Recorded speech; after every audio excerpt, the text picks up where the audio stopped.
একজন পাগলা গ্যাংস্টার যার ভাই সম্পূর্ণ ওয়ার্ল্ড কাঁপত। বলা হয় তার টার্গেটে একবার পড়লে মৃত্যু নিশ্চিত। সেই পাগলা গ্যাংস্টারকে দেখা মাত্রই বাঘা বাঘা সব মাফিয়ারও প্যান্ট ভিজিয়ে ফেলত। তার প্রতিটা বুলেট টার্গেটে মাথা খুললি ছিন্ন ভিন্ন করে দিত। কিন্তু ভুল করে সেই পাগলা গ্যাংস্টারের ছেলেকে একদল ডাকাত মেরে ফেলে। এখন ভাবতে পারছেন সেই ডাকাতের কবলে কী ঘটবে? বাইরে পাই একের পর এক মাস্টার প্ল্যানের পাগলাটা কিলিং মিশন মুভিটাকে অন্য লেভেলে নিয়ে গেছে। তাই ঝটপট বসে পড়ো আজকের পাগলা গ্যাংস্টারের তাণ্ডব দেখতে। সিনেমা শুরুতেই আমরা দেখি ফোর্টিকো কোম্পানি টাকা ভর্তি একটি সাহায্য গাড়ি লস অ্যাঞ্জেলের রাস্তা দিয়ে এগিয়ে চলেছে। ফোর্টিকো হলো এমন একটি কোম্পানি যাদের কাজই হলো বিভিন্ন বড় বড় কোম্পানি কোটি কোটি টাকা নিরাপদে এক জায়গা থেকে অন্য জায়গায় পৌঁছে দেয়া। কিন্তু হঠাৎই রাস্তার কাজের অজুহাতে একটি ট্রাক তাদের পথ আটকে দাঁড়ায়। আসলে তারা কোনো শ্রমিক নেয়, তাদের উদ্দেশ্য ছিল ডাকাতি। কিছু বুঝে ওঠার আগেই ডাকাতরা বন্দুকে টার্গেট করে ট্রাকের গার্ডদের নামিয়ে আনে এবং মুহূর্তে ট্রাকের দরজা কেটে ফেলে। এরপর চোখের পলকে তারা সমস্ত টাকা লুট করে নেয়। কিন্তু যাওয়ার আগে তারা ট্রাকের দুজন গার্ডকে গুলি করে নকডাউন করে দেয়। কিন্তু দুর্ভাগ্যবশত সেই ঘটনা দেখে ফেলেছিল আরেকটি ছেলে। তারা ছেলেটাকে গাড়ি থেকে নামিয়ে নির্মমভাবে মেরে ফেলে। এই ছেলেটার কথা মনে রাখবেন, কারণ গল্পের শেষে এটাই সবচেয়ে গুরুত্বপূর্ণ অংশে উঠবে।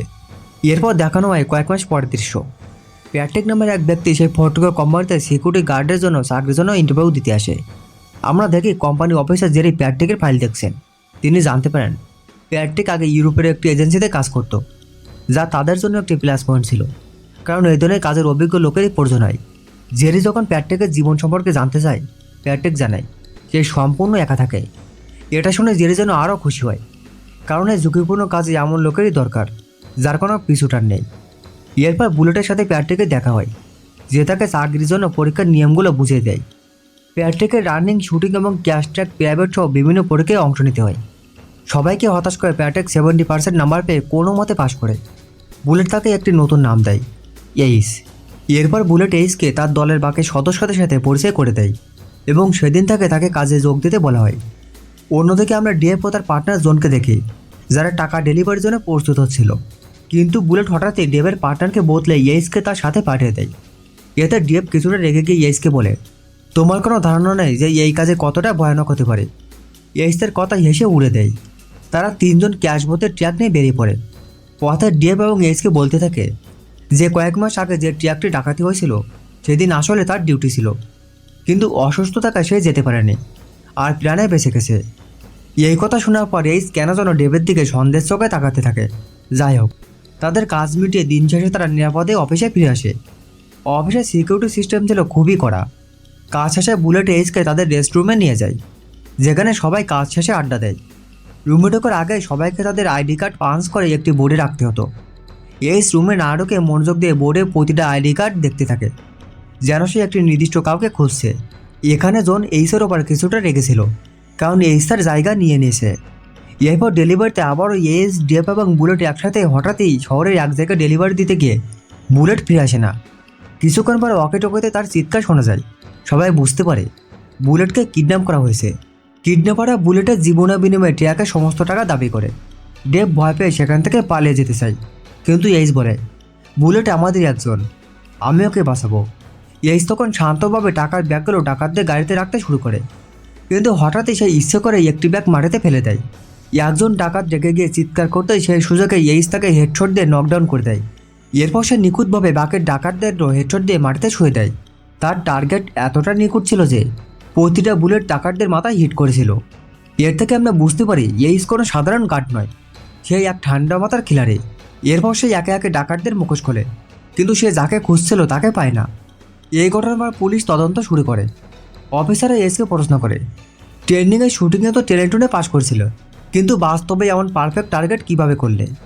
এইস শান্তভাবে উত্তর দেয়, মৃত্যুর মুখে দাঁড়ালে সবাই হিংস্রে ওঠে। পুলিশ তখন 6 মাস আগেই সেই ডাকাতের ফুটেজ দেখে জিজ্ঞেস করে আজকের ঘটনার সাথে কোনো কানেকশন আছে কিনা। এইস সরাসরি অস্বীকার করে, কিন্তু তার মুখ দেখে বোঝা যাচ্ছিল সে কিছু একটা গোপন করছে।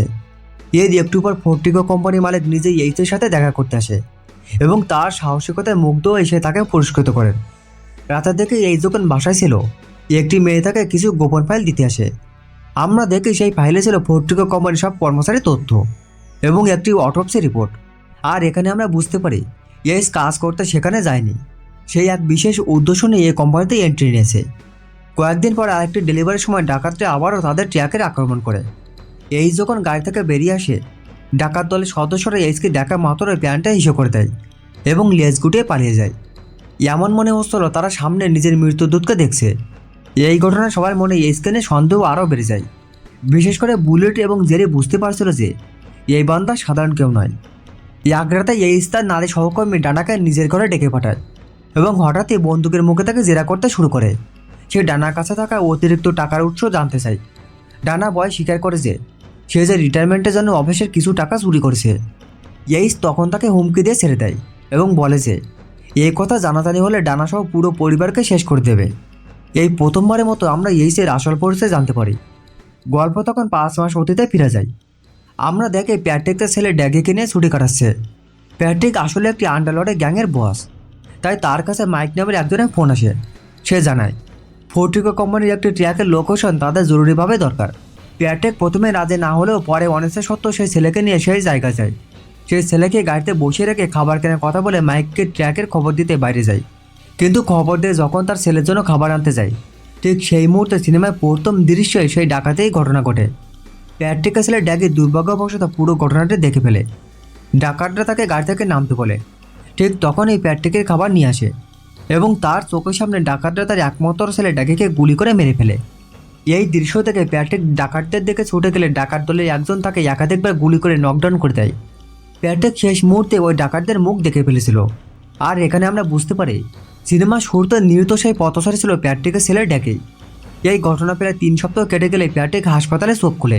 ডাক্তার জানায় যে তার শরীরে 6টি গুলি লেগেছিল, তবে সে সৌভাগ্যবশত বেঁচে গেছে। কিন্তু তার বেঁচে থাকাটা ছিল জীবন্ত লাশের মতো। তার স্ত্রী ছেলের মৃত্যুর জন্য তাকেই দায়ী করে ডিভোর্স দিয়ে চলে যায়। সেই দিন থেকে প্যাট্রিকের মনে প্রতিশোধের আগুন জ্বলে ওঠে। এরপর সেই এজেন্ট কিং নামে একজন এফবিআই অফিসারের কাছ থেকে শহরের সব অপরাধীদের তালিকা নেয়। এরপর তার নিজের গ্যাংয়ের লোকদেরকে নির্দেশ দেয় তার ছেলে খুনিদেরকে খুঁজে বের করতে। সেই একের পর এক গুন্ডাদের ধরে ধোলাই করতে থাকে, কিন্তু কেউ সে ডাকাত দলে খোঁজ দিতে পারে না। অবশেষে একজনকে মেরে কোনোভাবে জ্যাকসন বিয়ারদেস নামে একটি দলের কথা জানতে পারে। মুহূর্তে সেই এই গ্রুপটাকে খুঁজে বের করে এবং পারফেক্ট টার্গেট করে জ্যাকসন গ্রুপের কিছু সামসারকে উপরে পাঠিয়ে দেয়। সেখান থেকে প্যাট্রিক জানতে পারে হয়তো ফোর্টিকো কোম্পানির ভেতরে কারোর ডাকাতির পেছনে হাত রয়েছে। এখন সেই কিলারকে খুঁজে বের করা সেরা উপায় হলো ফোর্টিকো কোম্পানির ভেতরে প্রবেশ করা। তাই সে তার সব ক্রিমিনাল রেকর্ড মুছে ফেলে এইস নামের এক নতুন পরিচয় তৈরি করে এবং ফোর্টিকো কোম্পানির সিকিউরিটি গার্ড হিসেবে যোগ দেয়।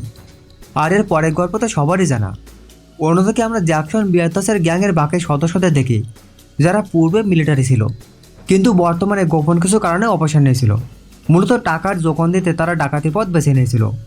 আর এই দলে জেন নামে সেই ব্যক্তি যে প্যাট্রিকের ছেলে ড্যাগিকে গুলি করেছিল, আর তারই মুখ প্যাট্রিক দেখে ফেলেছিল। জ্যাকসন বিয়ারদাস গ্যাংয়ে আবারও ব্ল্যাক ফ্রাইডেতে ফোর্টিকো কোম্পানি হেডকোয়ার্টারে ডাকাতি পরিকল্পনা করে, যেখানে প্রায় $160 মিলিয়ন জমা থাকবে।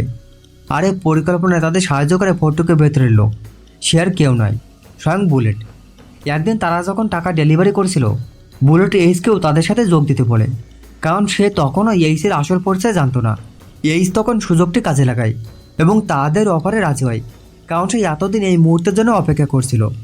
ব্ল্যাক ফ্রাইডেতে বুলেট এইসকে নিয়ে তাদের মালিটি একটি জ্যাকসনের আস্থানা নিয়ে যায়, যেখানে ডাকাতরা আগে থেকে লুকেছিল। এরপর তারা ট্র্যাকটি নিয়ে ফোর্টিকোর ভেতরে প্রবেশ করে এবং মুহূর্তের মধ্যেই পুরো কোম্পানিকে জ্যাকসনের সোলজাররা চারিদিকে ঘিরে ফেলে। সেই সোলজারদের পরনে ছিল অত্যাধুনিক বুলেট প্রুফ জ্যাকেট আর হাতে ধরা ছিল ভয়ঙ্কর সব অস্ত্র। কিন্তু সে কোম্পানির একজন কর্মী সুযোগ বুঝে ইমার্জেন্সি অ্যালার্ম চালু করে দেয়। সাইরেনের তীব্র শব্দে কেঁপে উঠল চারিদিক, আর সেই খবর মুহূর্তে পুলিশের কাছে পৌঁছে যায়। সিকিউরিটি গার্ডরা তখন সোলজারদের মারতে গুলিবর্ষণ শুরু করে, কিন্তু এতে তেমন কোনো কাজ হয় না, কারণ জ্যাকসনের টিমের প্রত্যেকটি সোলজারদের পরনে ছিল হাই কোয়ালিটি আর্মার। তখন উল্টো তারা তাণ্ডব চালিয়ে সিকিউরিটি গার্ডদের একে একে নকডাউন করে দেয়।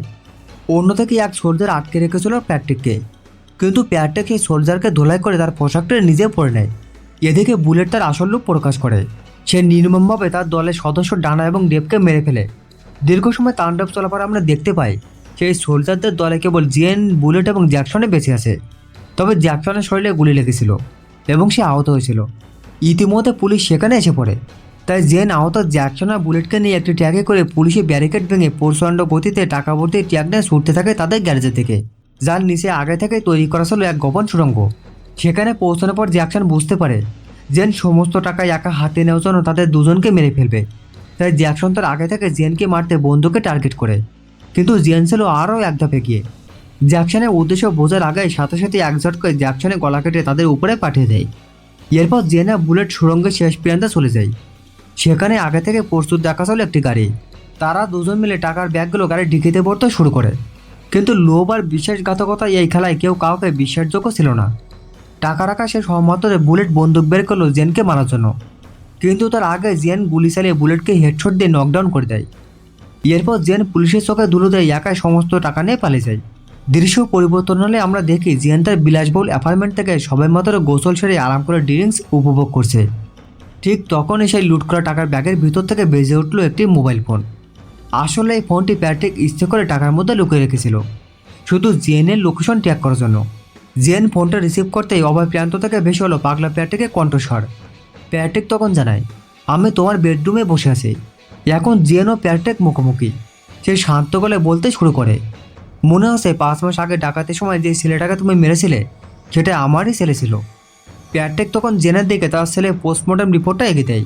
সেখানে লেখা ছিল তার ফুসফুস, লিভার, পিত্তথলি এবং হৃৎপিণ্ডে গুলি লেগে মারা গিয়েছিল। এইসব দেখে জেন ভয় পেয়ে কাঁপতে শুরু করে। প্যাট্রিক বলে, তুমি যত আমার ছেলেকে এমন নির্মমভাবে মেরেছো, ঠিক একইভাবে আমিও তোমাকে মারবো। কিছু বুঝে ওঠার আগে প্যাট্রিকে বুলেট জেনে সেই জায়গা বরাবর হিট করে। যন্ত্রণায় ছটফট করতে করতে সেখানে নির্মমভাবে মৃত্যু হয়। ছেলে হতে প্রতিশোধ সম্পন্ন করে পাগলা প্যাট্রিক এজেন্ট কিংয়ের সাথে দেখা করে। সে তার হাতে কোটি কোটি টাকা তুলে দিয়ে বলে তার পোর্সেই আর এই ঘটনার সাথে জড়িত সমস্ত প্রমাণ মুছে ফেলতে। সেখানে আগে থেকেই একটি গাড়ি প্যাট্রিককে নেওয়ার জন্য অপেক্ষা করছিল। প্যাট্রিক সে গাড়িতে উঠে রাতের অন্ধকারে মিলে গেল। আর এইভাবে শেষ হলো পাগলা প্যাট্রিকের কিলিং মিশন।